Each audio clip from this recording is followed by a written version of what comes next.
Ousted Mugabe refuses to vacate State House. Sulking former President Robert Mugabe and his unsettled wife Grace are refusing to remove their property, including furniture and other valuables, from State House, meaning that his successor Emmerson Mnangagwa still has no official residence, more than 4 months after the nonagenarian was booted out of power. This comes as Grace has also made sensational claims, as the former First Family desperately tries to mount a spirited resistance on all fronts, to the effect that some of their valued possessions such as laptops had been stolen from State House, also known as Zimbabwe House. Mugabe's 37 uninterrupted years in power were brought to an inglorious end when the military launched Operation Restore Legacy on November 15 last year, which saw the nonagenarian and his then influential wife being placed under house arrest. Several cabinet ministers linked to ZANU-PF's vanquished Generation 40, G40, faction, who had coalesced around Grace, were also targeted in the operation, which ended just before Christmas, with the military only retreating to their barracks after 5 weeks of executing the operation. The annihilated G40, with the visible help of Mugabe and Grace, was, before the military intervention, locked in a bitter war with Mnangagwa and his supporters for control of both ZANU-PF and the government.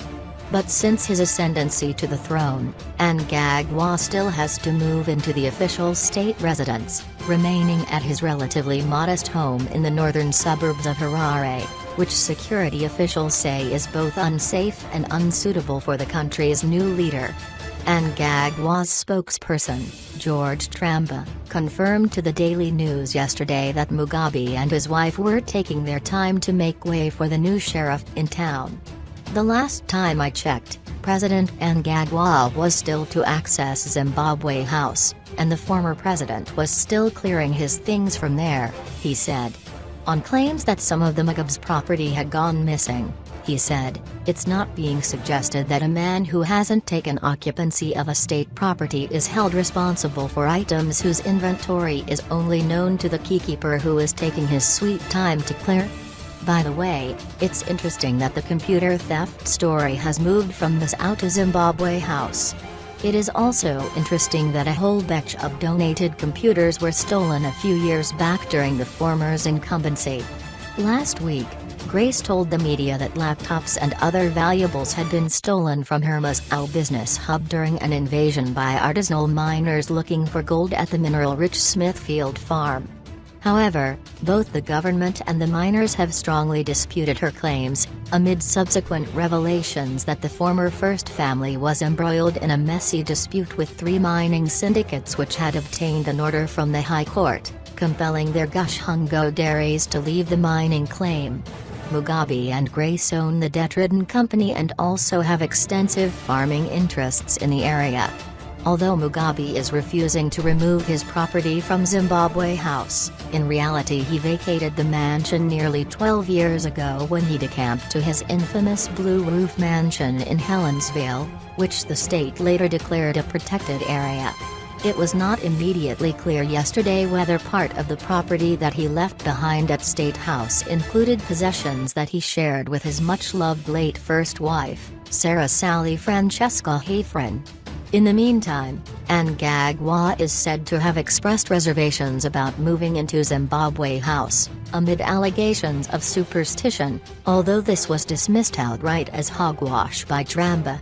In December last year, Mnangagwa's special advisor Christopher Mutsvangwa also indicated that although Mnangagwa would depart from many of the policies and practices that were followed by Mugabe, he would not abandon Zimbabwe House. That's where state power is. The president, Mnangagwa, is going to move in there. This is his designated place of rule. I wouldn't know when he will move in, but he will move in soon, Mutsvangwa said then. Mugabe has been at loggerheads with Mnangagwa's administration ever since the 94-year-old broke his silence over his stunning ouster. He has also complained about the manner in which he lost power, as well as the alleged harassment that he is suffering at the hands of the new authorities. Mugabe has also complained bitterly to the African Union that Mnangagwa's government is allegedly not treating him well, including through the supposed withholding of some of the eye-watering benefits that he was promised when he fell from power. Lately, his former allies have also made desperate distress calls to both sitting and former heads of state on the continent, on fears that the government may arrest the nonagenarian and his unhinged wife over growing allegations that he engaged in myriad criminal activities while in power.